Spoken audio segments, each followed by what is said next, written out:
Yes, students, welcome to the second lecture of advanced level of differential equation. Let's start with the first question of today. Rehan please ये question मेरे लिए read कर लेना. Let u of x and v of x satisfy the differential equations du upon dx plus p of x into u is equal to f of x and dv upon dx plus p of x into v is equal to g of x, where p of x, f of x and g of x are continuous functions. If u of x1 greater than v of x1 for some x1 and f of x greater than g of x for all x is greater than x1, prove that any point x comma y where x is greater than x1 does not satisfy the equation y is equal to u of x and y is equal to v of x.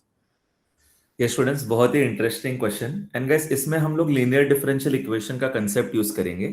So there are two linear differential equations. Let's write the first equation.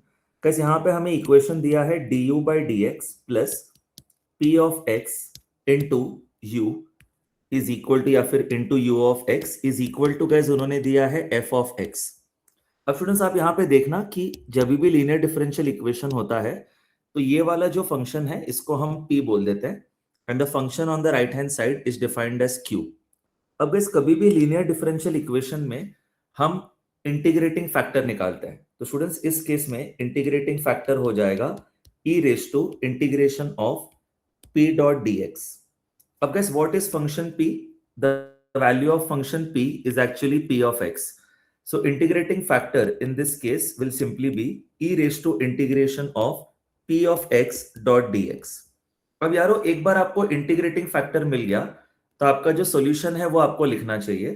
तो guys solution is given by y into integrating factor is equal to integration of q into integrating factor dot dx. अब students यहाँ पे y के जगह पे we have a different function. In place of y we actually have u of x. तो इसका मतलब guys हम लोग यहाँ पे y के जगह u ऑफ x लिख देंगे. एंड स्टूडेंट्स यहाँ पे जो q है वो q फंक्शन का जो वैल्यू है इसका वैल्यू है f of x.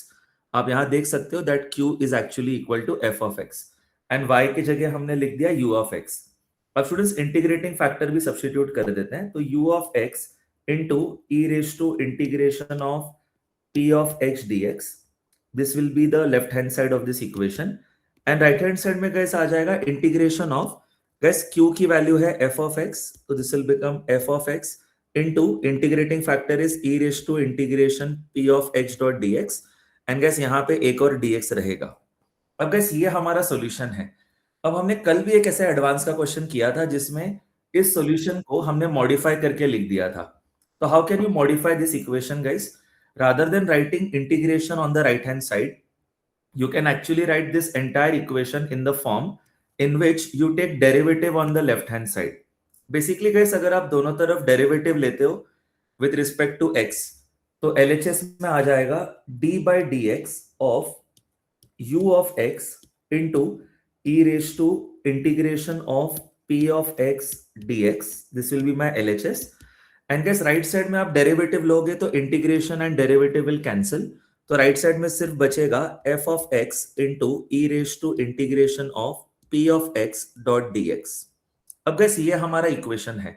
So this is going to be the final solution. Guys आप वापस से एक बार देख लेना मैंने यहां तक क्या किया है. This was a linear differential equation in which the value of function p is actually p of x and the value of function q is actually f of x. And guys जो हमारा दूसरा variable है इस linear differential equation का it is variable u. Now guys to solve this we found the integrating factor which is e raise to integration of p dot dx. And guys इसके बाद solution होता है y into integrating factor लेकिन y की जगह u of x है and this is equal to integration of q into integrating factor dot dx और q की जगह गाइस हमारे पास है f ऑफ x. फिर स्टूडेंट्स यहाँ पे ये आपका सॉल्यूशन था पर इसको मैंने मॉडिफाई करके लिख दिया.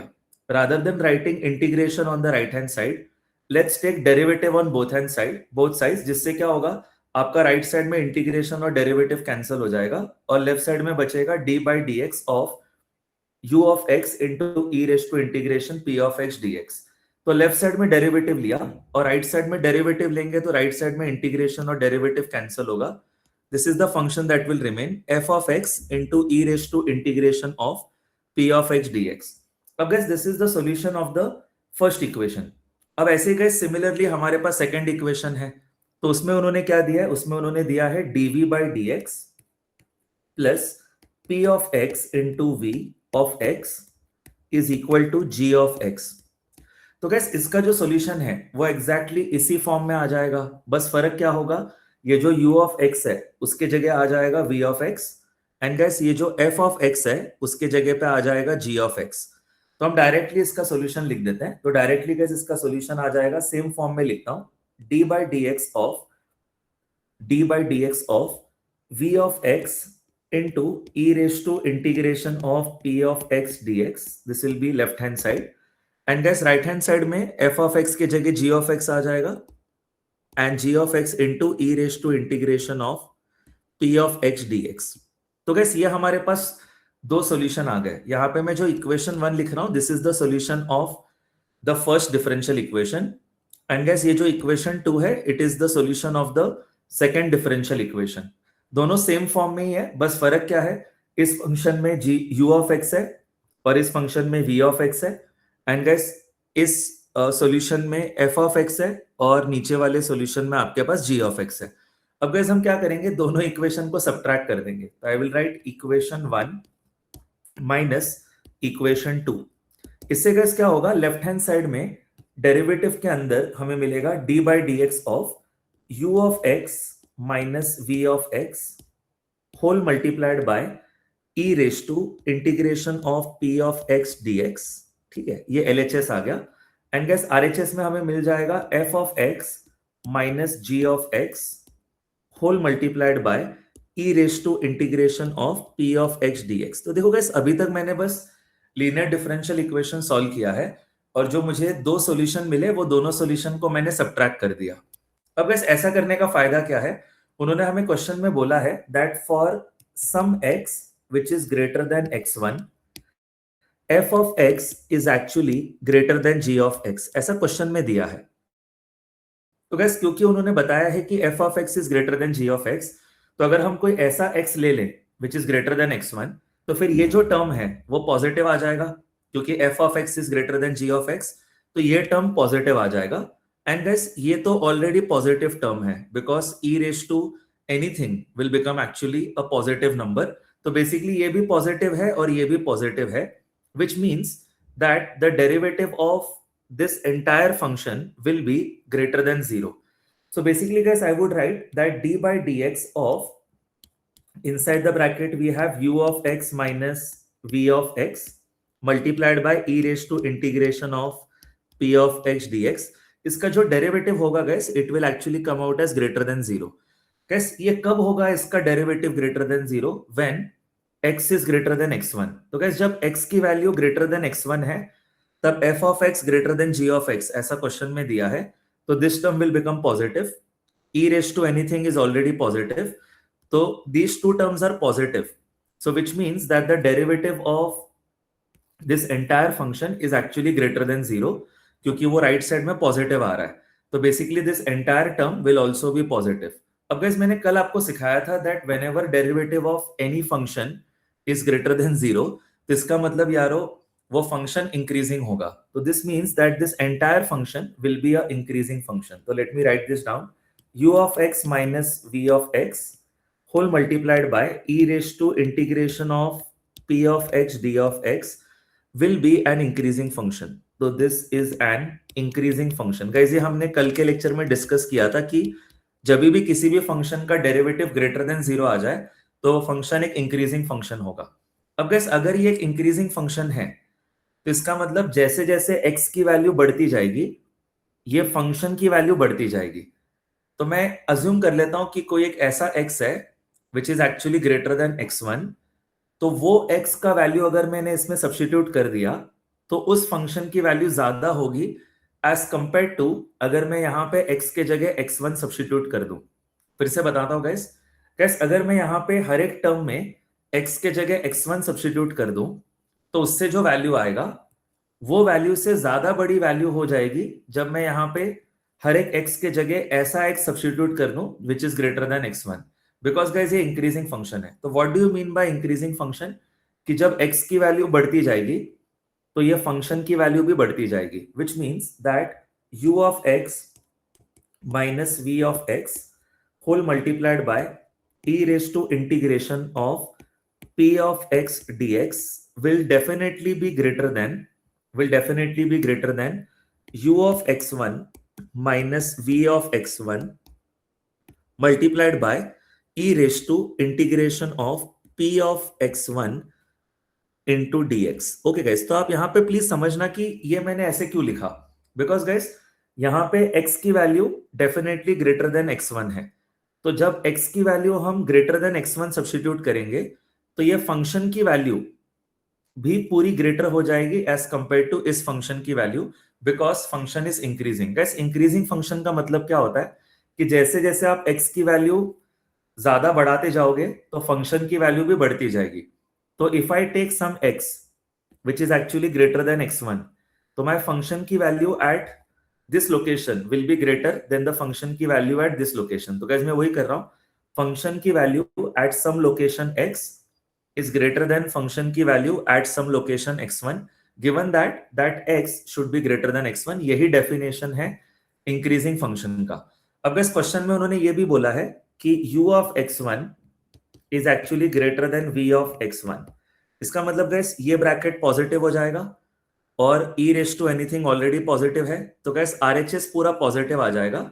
इनफैक्ट एक काम कर सकते हैं, इसको हम राइट साइड में डिवाइड कर लेते हैं, तो हमारे को एक्चुअली इक्वेशन मिल जाएगा u of x minus v of x is greater than u of x1 minus v of x1 into, अच्छे से देखना, इनटू यहां पे है e raise to integration of p of x1 dx divided by e raise to integration of p of x dx। मैंने बस क्या किया गैस, ये जो टर्म है ये वाला, इसको मैंने राइट साइड में डिवाइड कर दिया। अब इसके बाद मुझे ऐसा मस्त इक्वेशन मिला है। अब मुझे पता है गैस कि u of x1 is greater than v of x1, तो मतलब ये पॉजिटिव हो गया और ये दोनों टर्म्स तो पॉजिटिव है because e raise to anything is always positive. तो ये एंटायर टर्म पॉजिटिव आने वाला है, मतलब guys this entire term u of x minus v of x will actually be greater than 0, which means यारो कि u of x will actually come out as greater than v of x। तो guys अगर u of x is greater than v of x for all x greater than x1, this is true for all x greater than x1, उसके लिए हमने solve किया है। तो guys whenever x will be greater than x1, this condition is 100% true।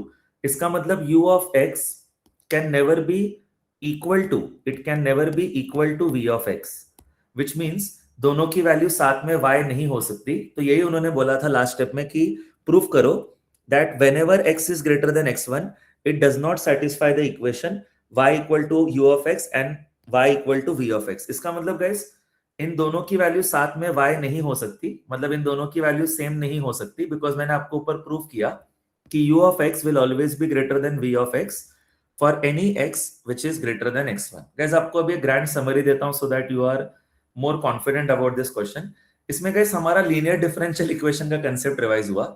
This is a classic case of linear differential equation जिसमें y की जगह we have u of x, p के जगह पे we have p of x and q के जगह we have f of x। तो आप इंटीग्रेटिंग फैक्टर निकाल दो e raise to integration p dot dx करके, फिर आप सॉल्यूशन लिख दो y into integrating factor is equal to integration of q into integrating factor dot dx। y की जगह आप लिख दो u ऑफ x, q की जगह आप लिख दो f ऑफ x। फिर गाइस इस आंसर को आप एक अलग फॉर्म में लिख दो, दोनों तरफ डेरिवेटिव ले लो, तो ये आपका सॉल्यूशन का एक डिफरेंट वर्जन है। अब ऐसा ही सेम टू सेम सॉल्यूशन हमें दूसरे डिफरेंशियल इक्वेशन का मिलेगा जिसमें बस u ऑफ x के जगह v ऑफ x आ जाएगा और f ऑफ x के जगह g ऑफ x आ जाएगा। फिर हम दोनों इक्वेशन को सब्ट्रैक्ट करेंगे, सब्ट्रैक्ट करके क्या हुआ, RHS में हमें मिला f of x minus g of x into e raised to integration of p of x dot dx। तो गैस ये टर्म तो ऑलरेडी पॉजिटिव होगा, e raised to anything is a positive number, और question में दिया था कि f of x is greater than g of x for some x greater than x1। तो इसका मतलब स्टूडेंट्स कि जब भी x greater than x1 होगा तो ये पॉजिटिव हो जाएगा। तो ये RHS पूरा पॉजिटिव आ गया, मतलब इस पूरे फंक्शन का जो डेरिवेटिव है वो ग्रेटर देन 0 आ जाएगा। whenever derivative of any function is greater than 0, that function is increasing. तो guys इंक्रीजिंग फंक्शन का मतलब क्या होता है कि अगर तुमने यहाँ x की वैल्यू इंक्रीज कर दी तो ये पूरे फंक्शन की वैल्यू भी इंक्रीज हो जाएगी, तो ये पूरे फंक्शन की वैल्यू ज्यादा होगी एज कंपेयर टू उसी फंक्शन की वैल्यू जब तुम x के जगह x1 लिख दोगे। क्यों? बिकॉज यहाँ पे जो मैं x सब्स्टिट्यूट कर रहा हूं वो ग्रेटर देन x1 है, तो इसीलिए ये function with x is more than ये same function with x1 because it was increasing function. फिर मैंने ये वाले टर्म को राइट में डिवाइड कर दिया, फिर मुझे रियलाइज हुआ कि ये पूरा टर्म जो है वो पॉजिटिव है, एंड गैस क्वेश्चन में दिया था that u of x1 is greater than v of x1। इसका मतलब गैस ये भी पॉजिटिव हो गया और ये तो ऑलरेडी पॉजिटिव था, तो this entire thing is positive, so this entire thing will be greater than 0, which means that u of x will be greater than v of x for all x which are greater than x1। तो इसका मतलब ये दोनों कभी equal तो नहीं हो सकते, तो इसका मतलब ये दोनों साथ में कभी y को इक्वल नहीं हो सकते। तो हमने वो प्रूफ कर लिया कि whenever x is greater than x1 you cannot satisfy y equal to u of x and y equal to v of x at the same time। तो हमें ये समझ में आ गया कि इंक्रीजिंग फंक्शन क्या होता है और लीनियर डिफरेंशियल इक्वेशन हमने रिवाइज किया। गाइस आपको आज का पहला क्वेश्चन क्लियर है तो यस लिखो, रियली गुड क्वालिटी क्वेश्चन और इससे कंसेप्ट काफी क्लियर होता है। इसमें मैथ्स बिल्कुल चैलेंजिंग नहीं था, this was more of a concept based question guys than a mathematical question. Okay, अब गाइस अगला क्वेश्चन करते हैं, so let's move ahead to the next question of today. So this is the second question that I would like to discuss today. Yes, Rehan, please a question read karna. A curve passing through the point 1, comma 1 has the property that the perpendicular distance of the normal at any point P on the curve from the origin is equal to the distance of P from x-axis. Determine the equation of the curve. Guys, बहुत ही सही question. कल भी हमने एक tangent का और एक normal का क्वेश्चन किया था, यहाँ पे फिर से हम अभी नॉर्मल का क्वेश्चन करेंगे। तो गैस वो क्या बोलना चाह रहे हैं कि अगर आपके पास कोई कर्व है तो उस कर्व पे आपको एक पॉइंट P मार्क कर दो। So let's mark this point P as x1, y1। अब वो बोल रहे हैं कि इस पॉइंट P पे आप नॉर्मल बना दो। So let me draw the normal. पहले गाइस मैं टैंजेंट ड्रॉ कर लेता हूं। So this is the tangent at P and guys इसको परपेंडिकुलर जो लाइन रहेगी वो हो जाएगी normal at that same point. So red colour की जो लाइन है this will be the normal at the same point. अब गाइस यहाँ पे रेड कलर की जो लाइन है it is the normal to the curve at point P। अब वो बोल रहे हैं कि ओरिजिन से इसके ऊपर एक परपेंडिकुलर डिस्टेंस निकाल लो। तो ओरिजिन से इसके ऊपर जो परपेंडिकुलर डिस्टेंस है वो मैं ब्लू कलर से मार्क कर देता हूं। अब वो बोल रहे हैं कि this perpendicular distance from origin to this normal, यानी ये जो ब्लू कलर की लाइन है उसका जो डिस्टेंस d है this is equal to distance of this point from x axis. Guys what is the distance of this point from x axis? बहुत simple, distance of the point from x axis is this just y coordinate, यानी distance of the point from x axis will be y1। तो वो क्या बोल रहे हैं कि जो ब्लू कलर का डिस्टेंस है और ये जो डिस्टेंस है यानी पॉइंट P का डिस्टेंस फ्रॉम x एक्सिस, तो उसकी वैल्यू हो जाएगी इक्वल टू y1। तो ब्लू कलर का distance should become equal to y1। ये हमारे क्वेश्चन का कंडीशन है। अब इससे क्या कर्व बनेगा वो कर्व हमें ढूंढना है। तो बेसिकली गाइस ये बहुत ही अमेजिंग क्वेश्चन है। पहले है ना गाइस हम क्या करेंगे, ये रेड कलर का जो नॉर्मल है मैं मार्क कर देता हूं, red colour line represents the normal. तो हम पहले नॉर्मल का इक्वेशन लिख देते हैं। तो गाइस नॉर्मल का स्लोप क्या होता है? नॉर्मल का slope is given by minus dx by dy। Guys हमें पता है कि टैंजेंट का स्लोप होता है dy by dx and normal का स्लोप होता है माइनस dx बाय dy। तो minus dx by dy will become equal to y minus y1 divided by x minus x1। Basically guys slope of any line is equal to y minus y1 upon x minus x1, where x1 comma y1 is the point through which this normal or this line is passing। अब guys हम यहाँ पे क्या करेंगे, cross multiply कर देंगे तो हमें इक्वेशन मिल जाएगा minus x times dx by dy plus x1 times dx by dy and this is equal to y minus y1। अब स्टूडेंट्स हम लोग है ना सब कुछ एक तरफ लिख देते हैं तो फिर हमारा इक्वेशन थोड़ा सिंपल हो जाएगा। So when we take everything on the right hand side we should get 0 is equal to x times dx by dy plus y plus x1 times dx by dy minus y1। तो guys ये है हमारे normal का equation. एक बार बस मैं cross check कर लेता हूं कि हमने कोई मिस्टेक तो नहीं करी है। Guys this is the equation that represents the normal to the curve. फिर से गैस आपको बताता हूं नॉर्मल का स्लोप क्या होता है। नॉर्मल का स्लोप होता है minus d x by D y, and this is equal to y minus y one upon x minus x one, and this is that point x one comma y one जहां पे तुम normal को draw कर रहे हो, यानी this is that point जिसमें से ये स्ट्रेट लाइन पास कर रही है। बस मैंने क्रॉस मल्टीप्लाई कर दिया, तो minus d x by D y into x followed by plus x one into d x by D y is equal to, right side में आ जाएगा वाई माइनस वाई वन। अब वैसे हम सब कुछ राइट साइड में लिख देते हैं, तो इसको राइट में लिखेंगे तो plus X D x by D Y plus Y आ जाएगा, एंड गैस उसके अलावा इसको राइट में लिखेंगे तो माइनस हो जाएगा, तो यहाँ पे माइनस होना चाहिए actually. This will be minus x one d x by D y minus y one. तो गैस ये एब्सोल्युटली करेक्ट है, this is the equation of normal. अब गैस वो क्वेश्चन में क्या बोल रहे हैं, that the perpendicular distance to the normal from the origin is equal to the distance of this point from x-axis. Guys, what will be the distance of point P from x-axis? It will be this distance, and this distance is nothing but the y coordinate of point P.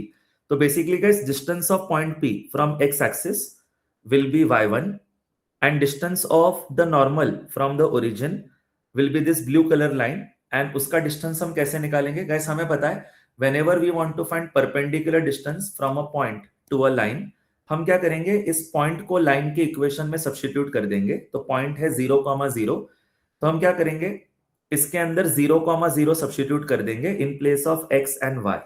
तो हमारा equation क्या बनेगा, 0 times dx by dy plus 0 followed by minus x1 times dx by dy followed by minus y1।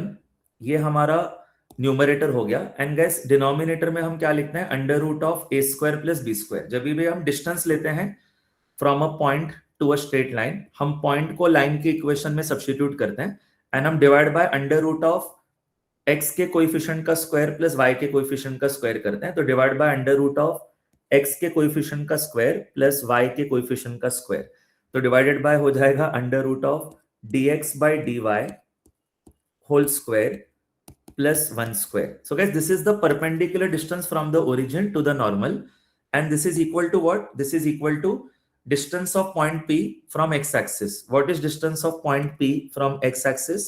It is simply the y coordinate of point P. So basically guys, this is simply equal to y1. अब guys हम क्या करेंगे, इसको यहाँ पे cross multiply कर देते हैं, एंड फिर हम दोनों तरफ होल स्क्वायर करते हैं। तो एलएचएस में गाइस ये दोनों टर्म्स तो जीरो हो गए, सिर्फ बचेगा minus x one times d x by D y minus y one. तो माइनस कॉमन लेते हैं और फिर होल स्क्वायर करते हैं, तो I should get x one times d x by D Y plus y one whole square, and RHS में मुझे मिलेगा y one square times d x by D y whole square d x by D y whole square plus one. Basically guys आपको इसको right में multiply करना है and फिर दोनों तरफ होल स्क्वायर करना है। तो हम इस स्टेप तक पहुंच गए। अब गाइस यहाँ पे हम लोग जब एक्सपांड करेंगे तो हमें क्या इक्वेशन मिलेगा देख लेते हैं। हमें इक्वेशन मिलना चाहिए x1 square into d x by D y whole square plus 2x1y1 into d x by D Y plus y1 square, and this will become equal to, right side में guys मुझे bracket open करके मिलेगा y1 square times dx by D y, y1 square times dx by D y whole square plus y1 square. Guys दोनों तरफ देखो y1 square cancel हो गया। अब गाइस जैसे कल भी हमने किया था, ये हमने एक अच्छा इक्वेशन निकाला है इन x1 एंड y1। तो basically we have found locus of this point x1 y1, और हमें इसी लोकस का जो कर्व है वो ढूंढना है। तो अभी बेसिकली हम इस स्टेप में क्या कर सकते हैं, x1 और y1 के जगह सिंपली लिख सकते हैं x एंड y। तो हमारा ओवरऑल इक्वेशन क्या आ जाएगा, ओवरऑल इक्वेशन आ जाएगा x square times dx by D y whole square plus 2xy times dx by D y, and right side में आ जाएगा equal to y square times dx by D y whole square. अब guys यहाँ पे एक dx by D y common होके cancel हो जाएगा दोनों तरफ, तो मेरे को इक्वेशन में बचेगा x square times dx by D Y plus 2xy is equal to y square times dx by D y. अब स्टूडेंट्स इसमें हम क्या करेंगे, ये जो टर्म है इसको यहाँ यहीं पे रखते हैं, ये वाले टर्म को राइट साइड में लेते हैं, dx बाई dy कॉमन लेते हैं, तो मुझे इक्वेशन मिल जाएगा 2xy is equal to y square minus x square whole multiplied by dx by dy। अब स्टूडेंट्स इसको लेफ्ट साइड में डिवाइड कर दो और उसके बाद फिर रेसिप्रोकल भी लेते हैं, तो we should get dx 2xy divided by y square minus x square and this is equal to dx by dy। अब बस रेसिप्रोकल लेते हैं सो दैट हम dy बाई dx के टर्म्स में लिख दें, तो मेरा फाइनल इक्वेशन बनेगा dy by dx is equal to y square minus x square divided by 2xy। अब वैसे इसको फर्दर कैसे सॉल्व करते हैं आपको बताता हूं। अब ये एक होमोजेनियस डिफरेंशियल इक्वेशन हो गया। क्या होता है गाइस होमोजेनियस डिफरेंशियल इक्वेशन, वो 1 मिनट में बताता हूं। पहले मैं आपको क्वेश्चन का समरी देता हूं। Really nice guys, top quality question. आपको पहले क्या करना है, इस नॉर्मल का इक्वेशन लिखना है।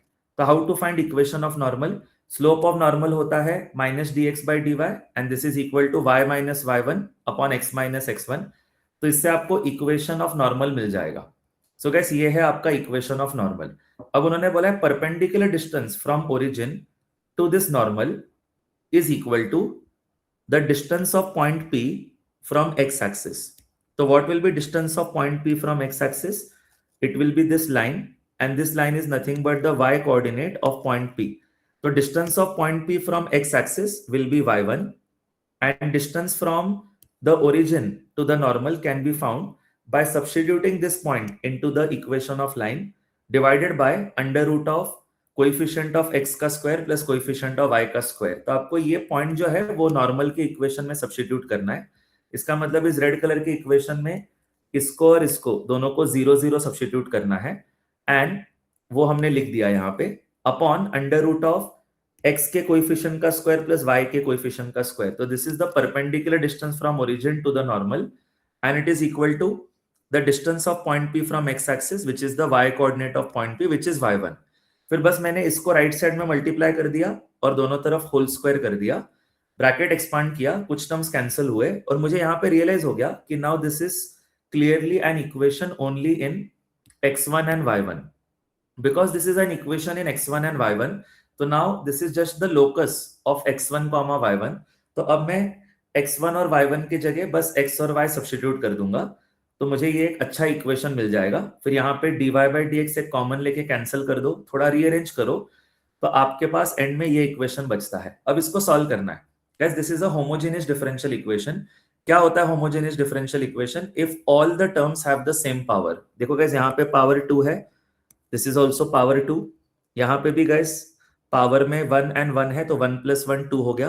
तो all terms are actually having power 2। ये वाला भी टर्म जो है वो पावर 2 का है बिकॉज यहाँ पे 1 प्लस 1 आप 2 कर दोगे, दोनों का पावर ऐड करोगे तो इसका भी पावर 2 हो जाएगा और बाकी के दोनों टर्म्स का भी पावर 2 है। तो guys whenever you have a homogeneous differential equation आपको हमेशा सब्स्टिट्यूट करना होता है y इक्वल टू vx।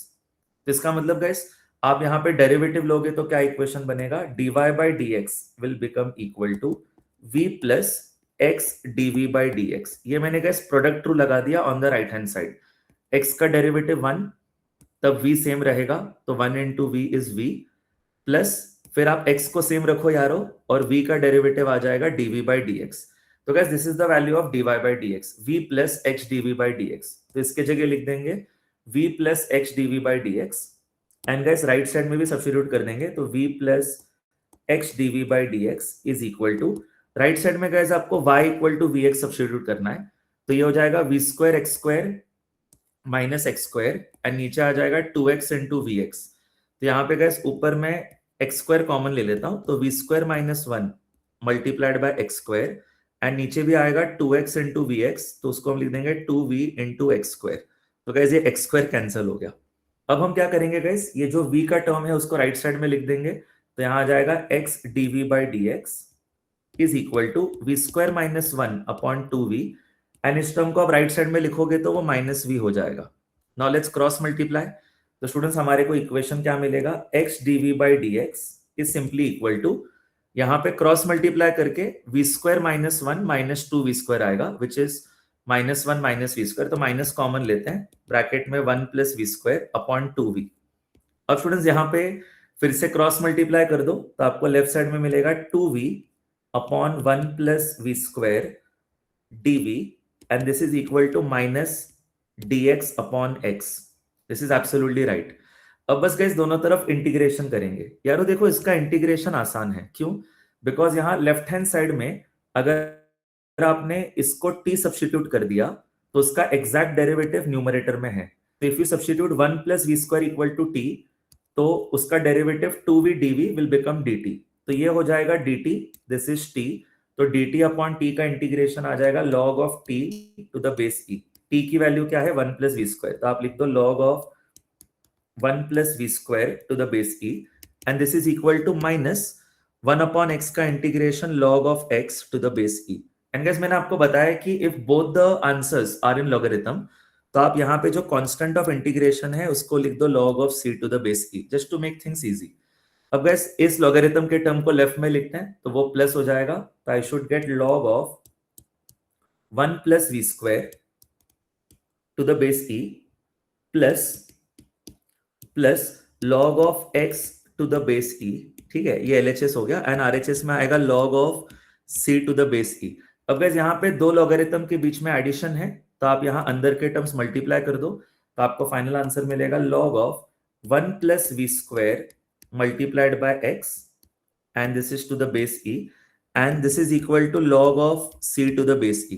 अब guys यहाँ पे लॉगरिथम के अंदर जो दोनों टर्म्स है उसको इक्वल कर देंगे, तो इसका मतलब आपका लॉगरिथम एलिमिनेट हो जाएगा. तो आपका फाइनल आंसर है 1 plus v square times x is equal to c. And now guys हम c की वैल्यू कैसे निकालेंगे? बहुत सिंपल है. उन्होंने बोला है the curve is passing through 1,1. Guys अगर कर्व 1,1 में से पास कर रहा है तो यहाँ पे अच्छा पहले हम v के जगह वो लिख देते हैं y अपॉन x. ठीक है, तो अगर हम v के जगह y अपॉन x लिख देंगे तो यहाँ पे आ जाएगा 1 plus y square upon x square whole multiplied by x, and this is equal to c.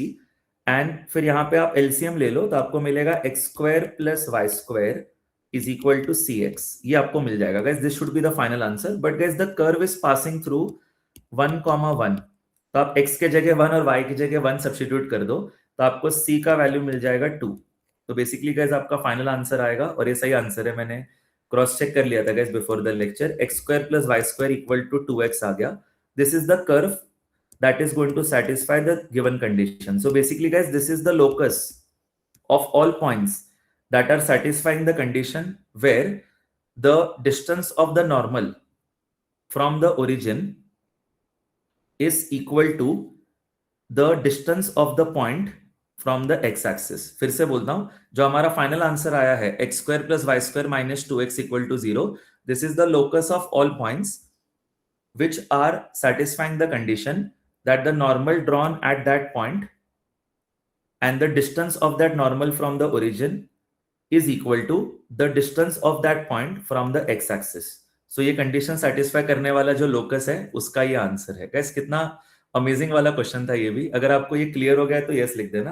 Guys अभी हम क्योंकि रोज लेक्चर कर रहे हैं फॉर द लास्ट 18 डेज, तो धीरे धीरे आपको अभी ये नॉर्मल लग रहा होगा कि हाँ यार रोज हम लोग इस टाइप के क्वेश्चंस करते हैं या फिर इस लेवल पे डिस्कस करते हैं. So I am hoping that if we continue for another 1 और 2 मंथ्स आप बहुत ज्यादा कॉन्फिडेंट हो जाओगे इन मैथ्स. चलो लेट्स मूव अहेड गाइस.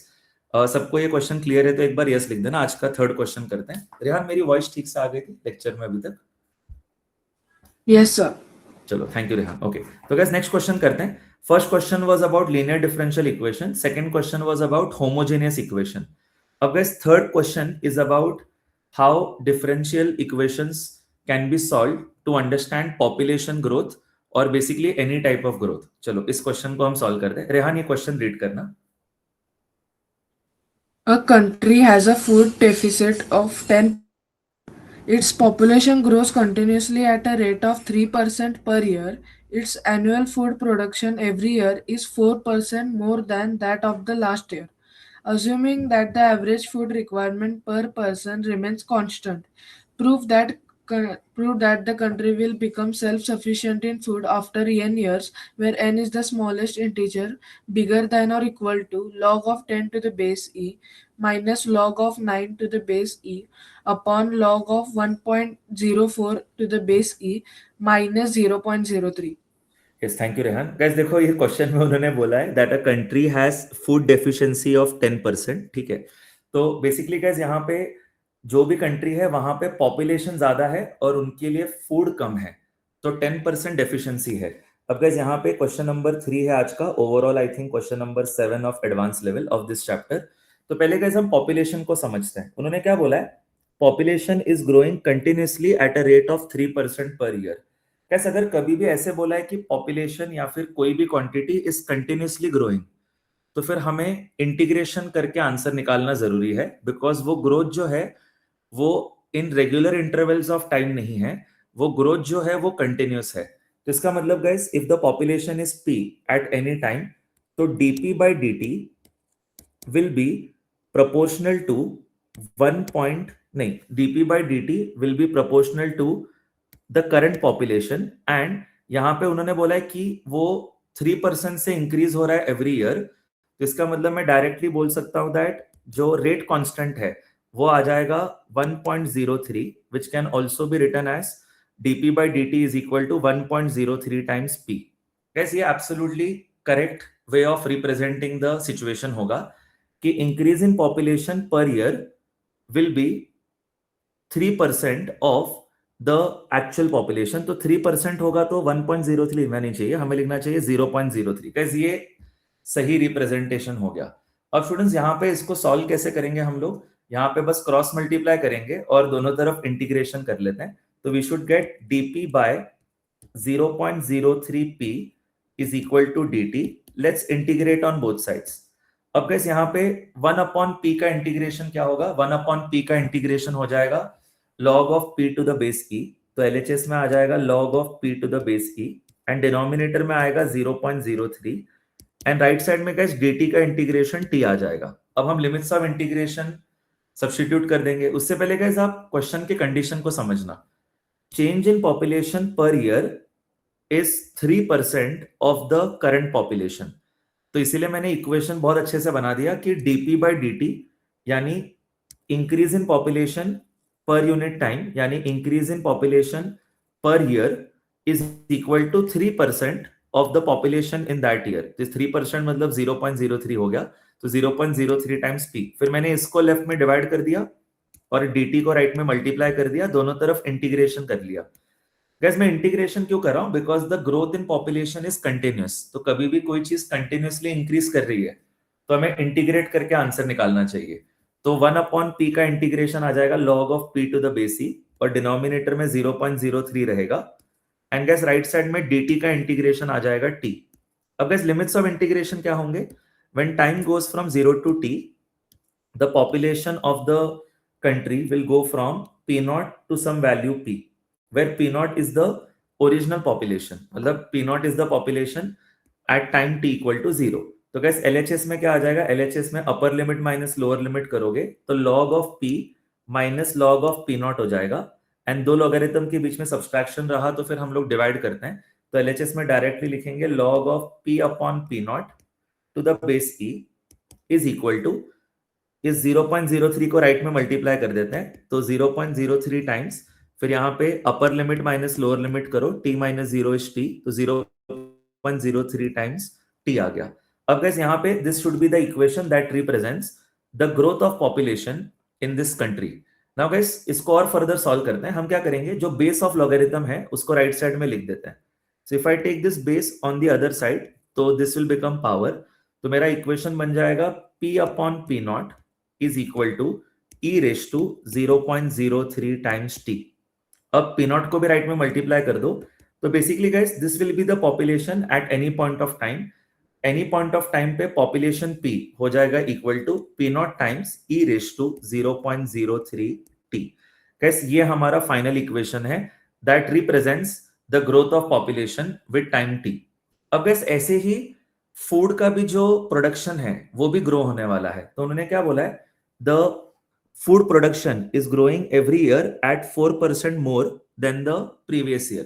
पर गाइस यहाँ पे कंटिन्यूस नहीं बोला है, तो क्योंकि यहाँ पे कंटिन्यूस नहीं बोला है तो यहाँ पे मैं इंटीग्रेशन नहीं करूंगा, यहाँ पे मैं कंपाउंडिंग करूंगा। एक्चुअली कंपाउंडिंग और ये इंटीग्रेशन ऑलमोस्ट सेम ही होता है, लेकिन सिर्फ फर्क क्या है, यहाँ पे उन्होंने बोला था कि पॉपुलेशन इज ग्रोइंग कंटिन्यूसली, तो मैंने क्या किया, change in population per year is equal to 3% of the current population, तो is equal to 0.03 times the current population. ये इक्वेशन मैंने लिख दिया और फिर मैंने इसको लेफ्ट में डिवाइड करके और इसको राइट में मल्टीप्लाई करके दोनों तरफ इंटीग्रेशन कर लिया। मैंने क्यों इंटीग्रेशन किया? Because I knew that the growth of population is continuous.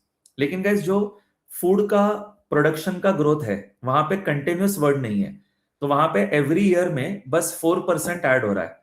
तो फिर मैं कंपाउंड इंटरेस्ट जैसे निकालता था स्कूल में, उसी हिसाब से मैं कंपाउंडिंग कर दूंगा। यानी कि गाइस उस केस में फूड को अगर हम क्यू बोल दें तो Q will become equal to Q naught times 1 plus 4/100, that is the rate of growth, and to the power t, where t is the number of years. तो basically guys ये जो है ये हमने कंपाउंड इंटरेस्ट या फिर compounding वाला concept use किया है। तो यहाँ पे कंपाउंडिंग क्यों करा है? बिकॉज यहाँ पे continuous increase in fruit production ऐसा नहीं बोला है। To be very honest guys, अगर तुम इसको भी इंटीग्रेशन करके करते तो आंसर पता है क्या बनता? तुम अगर इसको भी इंटीग्रेशन करके करते तो आंसर बनता Q is equal to Q naught into e raise to 0.04t, ऐसा कुछ तो बनता। जैसे यहाँ पे जो इक्वेशन बना है उसी टाइप का इक्वेशन बनता। लेकिन कैसे हाँ, मेरे को लग रहा है हमसे कुछ तो मिस्टेक हुआ है गाइस यहाँ पे। रीजन क्या है मैं आपको बताता हूँ। बिकॉज यहाँ पे मुझे दिख रहा है करके नहीं, सब बराबर लग रहा है गाइस, कुछ मिस्टेक नहीं हुआ है। It is absolutely correct guys, कुछ गलत नहीं है। मैं बस चेक कर रहा था कि गलती से उन्होंने आंसर में 1.03 तो नहीं दिया है गाइस। हमारा लॉजिक सही था, I was just confirming our logic. हमारा लॉजिक क्या था guys? That the population growth per year is 3% of the current population. तो मैंने एकदम बराबर लिख दिया था 0.03 टाइम्स पी। ओके, अब गाइस अगर मैं इसको इस तरह से सॉल्व करता कि यार सपोज मैं इसको सॉल्व करता by the concept of integration, तो फिर मेरा Q इज इक्वल टू आ जाता Q naught times e raise to 0.04t, ऐसा कुछ आता। और गैस अगर आप इसका एक्सपांशन करोगे ई रेस टू 0.04t का, और आप इसका बाइनोमियल एक्सपांशन करोगे तो वो ऑलमोस्ट सेम आ जाएगा। तो इसका मतलब गैस क्या है कि ये आंसर भी सही है और ये आंसर भी सही है। पर अगर टेक्निकली हमें सही रहना है तो यहाँ पे क्योंकि कंटिन्यूस वर्ड नहीं दिया था, इस वजह से गाइस मैंने यहाँ पे कंपाउंडिंग वाला कंसेप्ट करा। गाइस ये आंसर एब्सोल्युटली सही है। मैंने क्रॉस चेक कर लिया क्वेश्चन में कि जो उन्होंने यहाँ पे फाइनली प्रूफ करने को बोला है तो उसमें मेरे को 0.03 दिखाई दे रहा है। तो क्योंकि मुझे 0.03 दिखाई दे रहा है तो मुझे वो श्योरिटी हो गई कि यस जो मैं सॉल्व किया हूं वो एब्सोल्युटली करेक्ट है। और फिर गाइस ये जो चीज है ये भी एब्सोल्युटली करेक्ट है। पर मैं आपको अब एक मस्त चीज बताना चाहता हूँ मैथ्स में कि तुम अगर इंटीग्रेशन करके भी करते ना इसको तो तुम्हारा आंसर पता है क्या आता? Q इज इक्वल टू आ जाता Q naught times e raise to 0.04t, क्योंकि यहाँ 3% था ग्रोथ और यहाँ 4% था, तो ऑलमोस्ट सेम आंसर आना चाहिए। अब आपको मजे की बात बताता हूँ, इसका अगर तुम वो टेलर सीरीज से एक्सपांशन कर लोगे और इसका अगर तुमने बाइनोमियल एक्सपांशन किया तो ऑलमोस्ट आंसर सेम आ जाता है। इसका मतलब गाइस एक्सपोनेंशियल ग्रोथ और कंपाउंड इंटरेस्ट वाला जो कंसेप्ट आपने स्कूल में सीखा था ये दोनों सेम है। बट यहाँ पे I am going to go for compound interest वाला ग्रोथ। रीजन क्या है कि उन्होंने क्या बोला है कि फूड पॉपुलेशन नहीं, फूड का जो प्रोडक्शन है, फूड प्रोडक्शन जो है वो कंटिन्यूसली इंक्रीज नहीं हो रहा, फूड प्रोडक्शन जो है वो एवरी ईयर बेसिस पे इंक्रीज हो रहा है। तो फिर मैंने कंपाउंड इंटरेस्ट वाला कंसेप्ट किया कि the current food production या the current quantity of food will be equal to original quantity of food times 1 plus 4% whole raised to power n or t, where t is number of years। तो guys ये एकदम बराबर हमने करा है। अब gas उन्होंने ना हमें स्टार्टिंग में Q नॉट और P नॉट में रिलेशन दिया है। उन्होंने क्या बोला है कि Q not is actually 90% of P not. Gas उन्होंने क्या बोला था करके फूड डेफिशिएंसी इज 10%। अगर आप फर्स्ट लाइन यहाँ पे रीड करो, फर्स्ट लाइन में क्या बोला है? A country has food deficit of 10%। इसका मतलब guys food available is 90% of the original population. And यहाँ पे बस multiply by some constant k कर देते हैं। This k will represent the amount of food consumed by 1%। This is the total population initially, this is the amount of food consumed by 1%। तो this into this will be the total food required, but उसका 90% ही available है। तो मुझे Q not का तो value मिल गया in terms of P not, और मुझे अब इवेंचुअली क्या चाहिए कि जो ये Q है वो इस P से ज्यादा हो जाए ताकि फिर मेरा फूड डेफिशिएंसी ना रहे इस कंट्री में। तो अब मुझे चाहिए कि Q should be greater than or equal to k times p. Guys, वापस multiply by k क्यों कर रहा हूं? Because this is the total population after some number of years. Multiply by k, that is the food consumed by one person. So this is the total food consumed by the population after n number of years, and our food production should be more, or food available should be more than the food required for the entire population. फिर अब Q का formula लिख देते हैं. क्या है Q का formula? Q naught times 1 plus Q naught times 1 plus 4 upon 100 to the power t.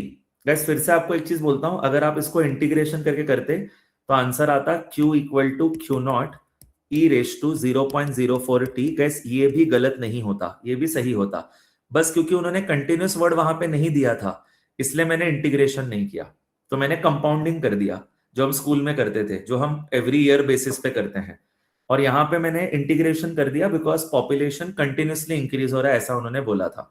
तो बस वही फर्क है और कुछ नहीं आपको. लेकिन आज एक मस्त चीज समझ में आई कि कंपाउंड इंटरेस्ट का जो ग्रोथ होता है और एक्सपोनेंशियल जो ग्रोथ होता है वो ऑलमोस्ट सिमिलर ही होगा, और इसीलिए वो दोनों का आंसर ऑलमोस्ट सेम आ जाएगा.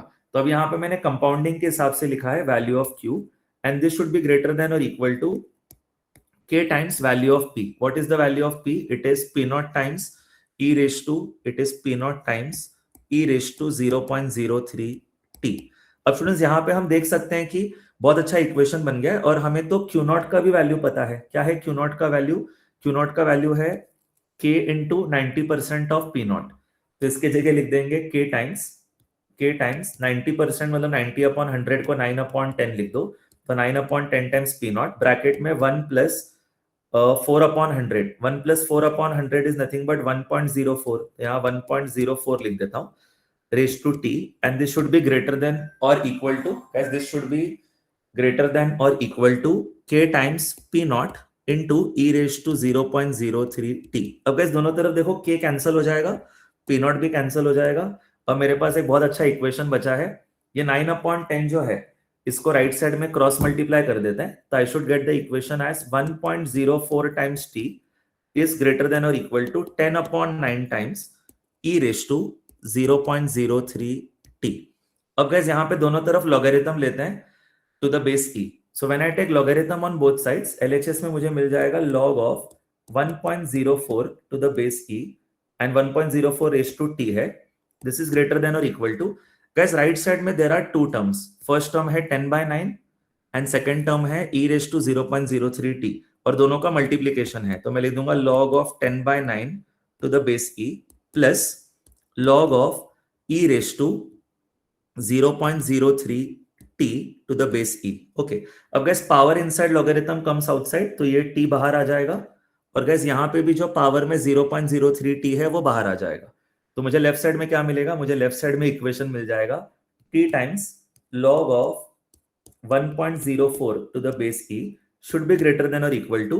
अब गाइस यहाँ पे लॉगरिथम के अंदर डिवीजन है तो आप सब्सट्रैक्शन कर लो, तो आप लिख दो log of 10 to the base e minus log of 9 to the base e, और आगे प्लस यहाँ पे गाइस क्या होगा, वापस power inside logarithm will come outside, तो 0.03 t बाहर आएगा, और log of e to the base e 1 होता है, तो वो लिखने की जरूरत नहीं है, तो प्लस सिर्फ लिखेंगे 0.03 t.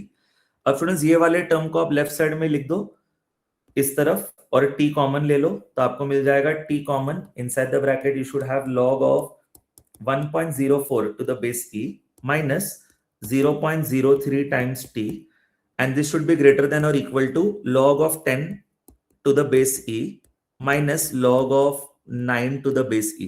बस गाइस ये पूरा ब्रैकेट राइट में डिवाइड कर दो तो आपका प्रूफ हो गया. कितना मस्त क्वेश्चन था गाइस, दैट द टाइम और the number of years should be greater than or equal to log of 10 to the base e minus log of 9 to the base e divided by log of 1.04 to the base e minus 0.03.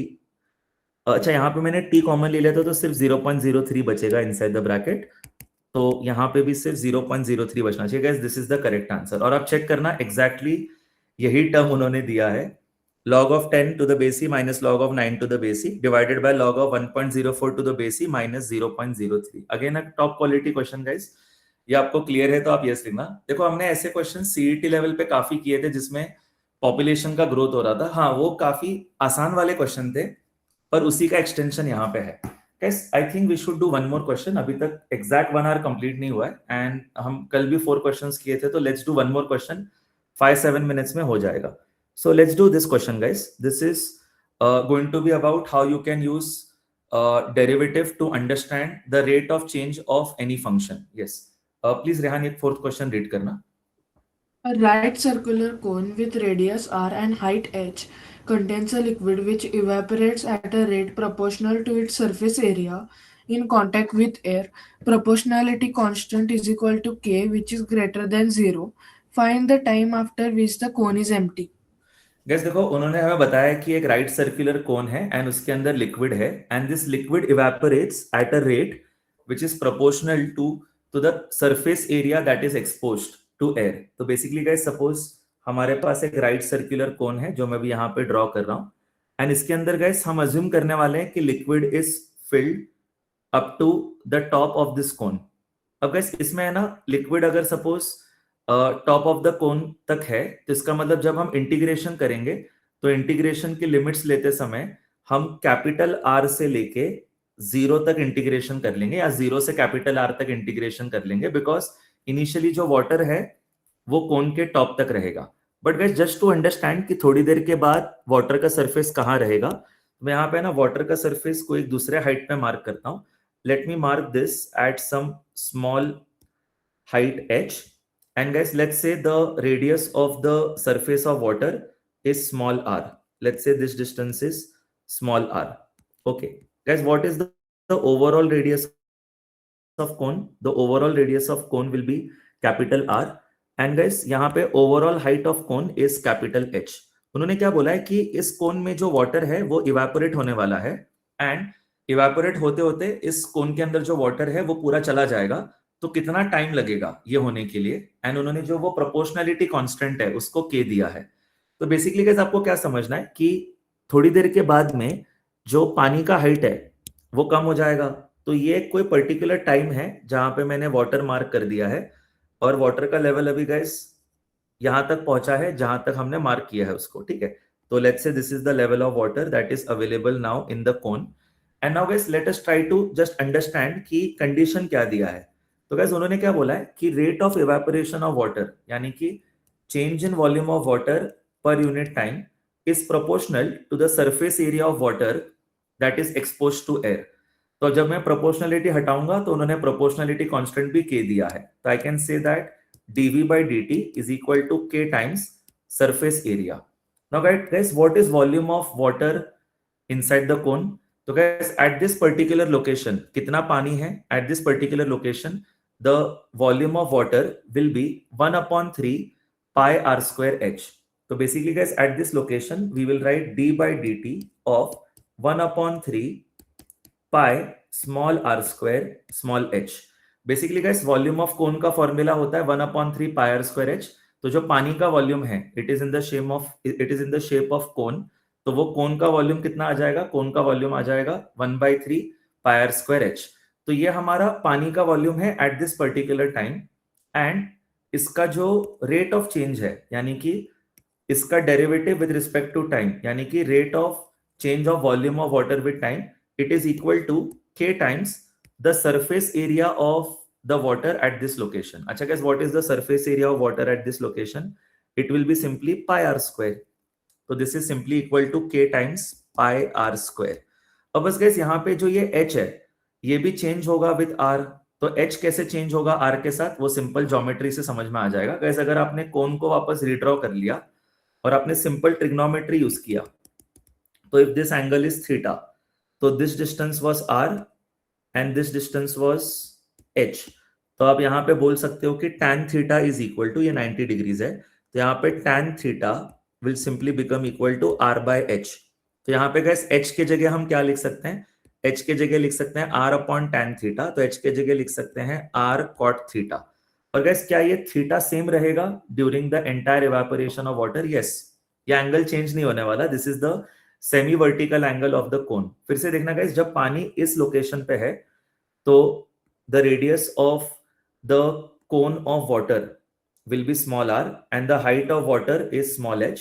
तो if I use tan theta in this right angle triangle, तो tan theta will simply become equal to small r upon small h, यहाँ पे लिखा है, तो small h will become small r upon tan theta which is small h will become r cot theta. तो basically guys यहाँ पे equation बनाना ही सबसे important चीज था कि the rate of change of volume with respect to time is proportional to surface area of volume of water which is exposed to air. Now guys, what is the proportionality constant? उन्होंने वो question में k दिया है। इसके अलावा guys, what will be the surface area of water? It will be simply, यहाँ पे guys देखो surface area of water कितना है? Surface area of water is simply pi r square.